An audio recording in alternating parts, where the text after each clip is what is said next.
আপনি এখানে বার্তা তুলে ধরছেন আজকে এই কি বার্তা তুলে ধরছেন?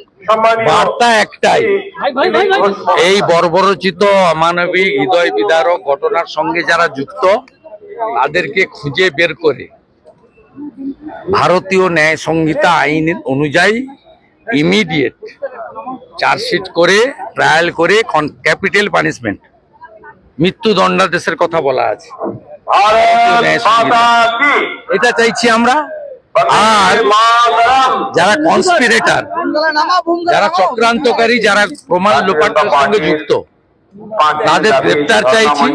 Doctor SP Das, doctor Sandip Ghosh, Vineet Goel আর সমস্ত দায় কাঁধে নিয়ে স্বাস্থ্যমন্ত্রী, পুলিশ মন্ত্রী তথা মুখ্যমন্ত্রী মমতা ব্যানার্জির পদত্যাগ, এটাই আমরা দাবি করছি। সন্দীপ ঘোষের যে সিট গঠন হয়েছে এটা না, এটা প্রমাণ নষ্ট করার জন্য, কারণ বিভিন্ন মেডিকেল ইকুইপমেন্ট পাচ্ছে এবং ফিনান্সিয়াল ইরেগুলার, তাতে doctor SP Das, doctor Sandip ঘোষরা ইনভলভ, তাতে মমতা ব্যানার্জিও ইনভলভ। সেই টেম্পার করার জন্য হয়েছে। যদি ফাইন্যান্সিয়াল ইরেগুলারিটি দেখার জন্য কোনো ইনভেস্টিগেটিং টিম হয়, তাতে কেন ফিনান্স ডিপার্টমেন্টাল, কেন ক্যাগের লোক নেই, আইপিএস দের নিয়ে কেন করা হয়?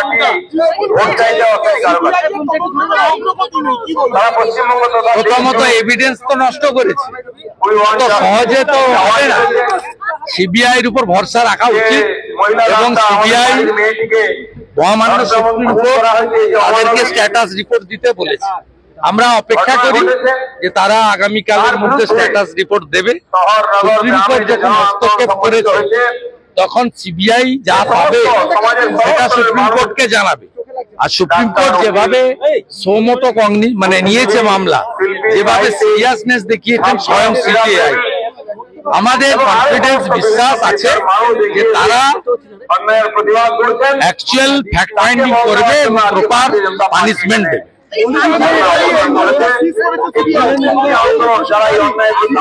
এটা আনন্দিত। সন্দীপ ঘোষকে কখন কাস্টডিতে নেবে তার অপেক্ষায়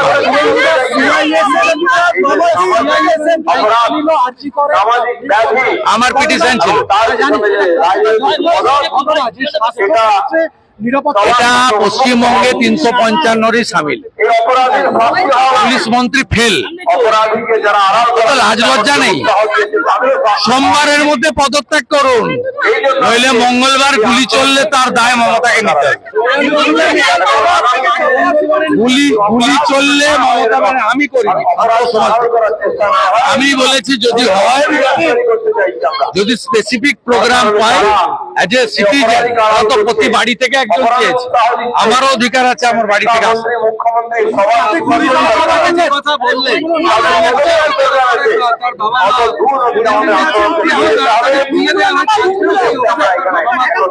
আমাকে ফোনে করেছে, উনি বলছেন যে হ্যাঁ রিপোর্ট করা উচিত, ইনভেস্টিগেশন করা উচিত। শুধু আমার বিয়ের বডি ট্রেনে নিয়ে চলে যাচ্ছে, ট্রেন নিয়ে চলে যাচ্ছে, ছাড়ুন। আমি আগে যাই আমার বাড়ি নিয়ে বাড়িতে ঢুকিয়ে দিই। আর নান্টু ঘোষ, ওকে আগে অ্যারেস্ট করুন, ওকে আর মিঠু মজুমদারকে। ও শ্মশানে কার্ড রেডি করে ফেলেছে। কে বলেছে ওকে কার্ড রেডি করতে? হ্যাঁ, পানিহাটি শ্মশানে কে বলেছে ওকে যে কার্ড রেডি করতে? পরিবারের ব্যাপার। কে অধিকার দিয়েছে ওকে? ভীষণ চাপে আছি। তখন আমাকে বলেছিল পুলিশ আর লোকাল এমএলএ।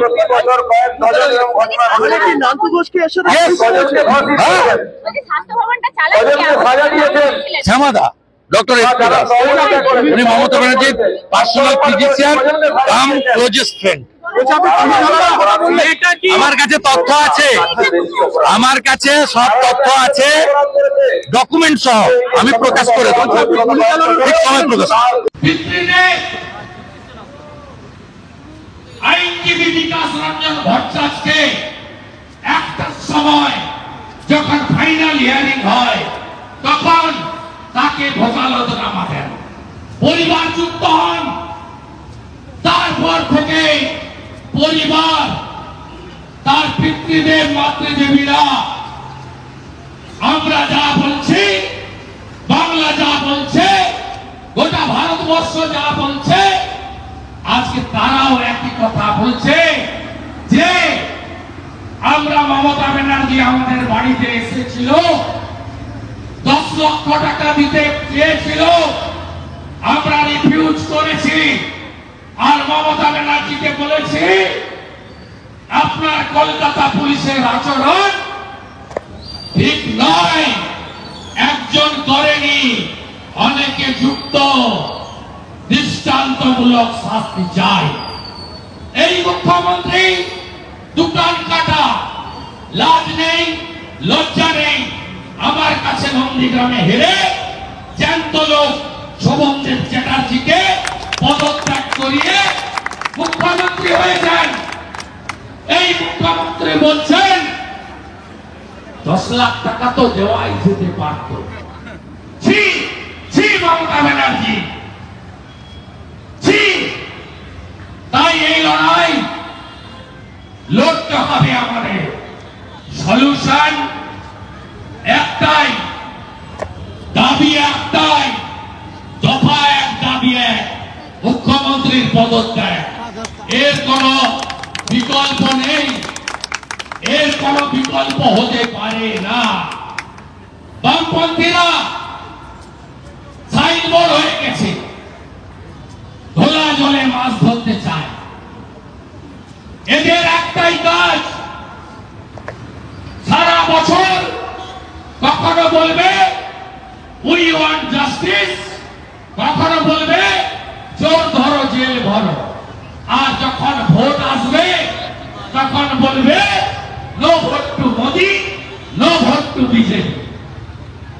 হিন্দু ভোট কাটো আর চোর মমতা, ধর্ষকদের নেত্রী মমতা, খুনিদের নেত্রী মমতা এই রাজ্যকে রসাতলে গাড্ডায় পাঠিয়ে দেওয়া মমতা ব্যানার্জিকে ক্ষমতায় রাখার কাজটা এই বামপন্থী তথাকথিত সাইনবোর্ড হয়ে যা লোকেরা করে।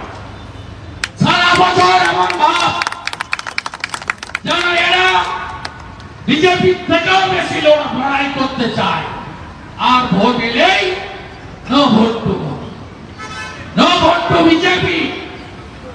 এবারের লোকসভা ভোটেও 12টা আসন ভোট কেটে মমতা ব্যানার্জিকে উপহার দিয়েছে এই তথাকথিত মাতুয়ার সেকুরা।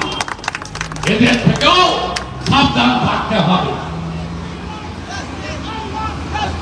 আমাদের 5 দিন ধরে ধর্ণা চলবে। আগামীকাল স্বাস্থ্য ভবন অভিযান। এই লড়াই ভারতীয় জনতা পার্টি আরো তীব্র থেকে তীব্র করবে। গণতান্ত্রিক ভাবে শান্তিপূর্ণ উপায়ে জনগণকে কষ্ট না দিয়ে আমরা 9 তারিখের ঘটনায় অভিযুক্তদের ক্যাপিটাল পানিশমেন্ট চাই। আমরা 14 তারিখে রাত্রিবেলা আর্জি করে ইএনটি ডিপার্টমেন্ট, এমার্জেন্সি ডাক্তারি পড়ুয়াদের আন্দোলনের মঞ্চ ভাঙা, সিসিটিভি লোপাট করা, ওষুধ চুরি করে লুট করা, মমতা ব্যানার্জি লাল চুল কানে দুল বাহিনীকে আমরা তাদেরকেও দৃষ্টান্তমূলক সাজা দেওয়া হোক, এই দাবি এখান থেকে করতে চাই।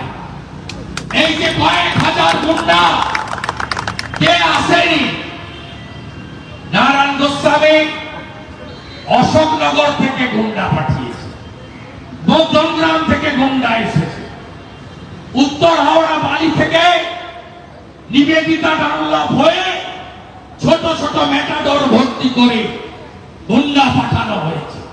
পুরো পরিকল্পনা মমতা ব্যানার্জি।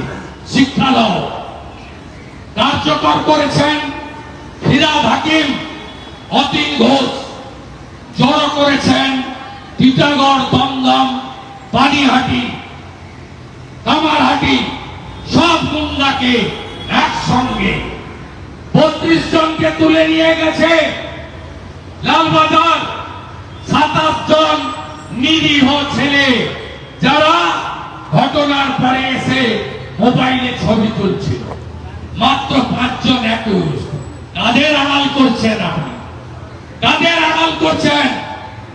আড়াল করুন, বিজেপি ছাড়বে না।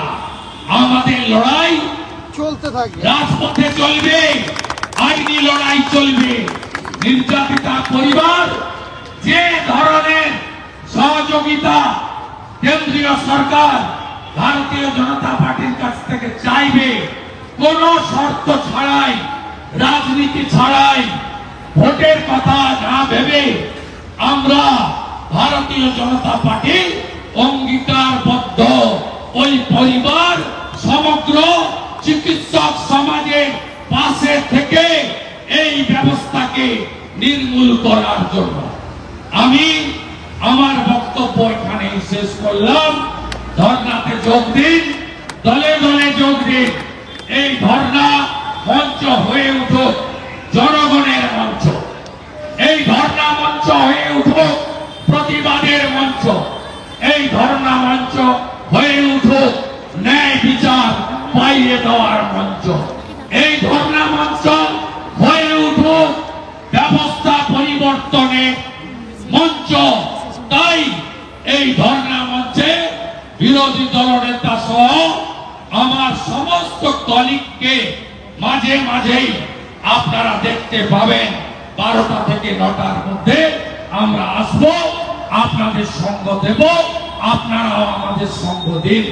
সকলকে ধন্যবাদ জানিয়ে মমতা ব্যানার্জিকে হুঁশিয়ারি দিয়ে যেতে চাই, ভাবতে হবে তুমি যা চাও জগৎটাকে তুমি না চাও, দেখবে হঠাৎ নয়ন মেলে চাও না যেটা সেটাই বাংলার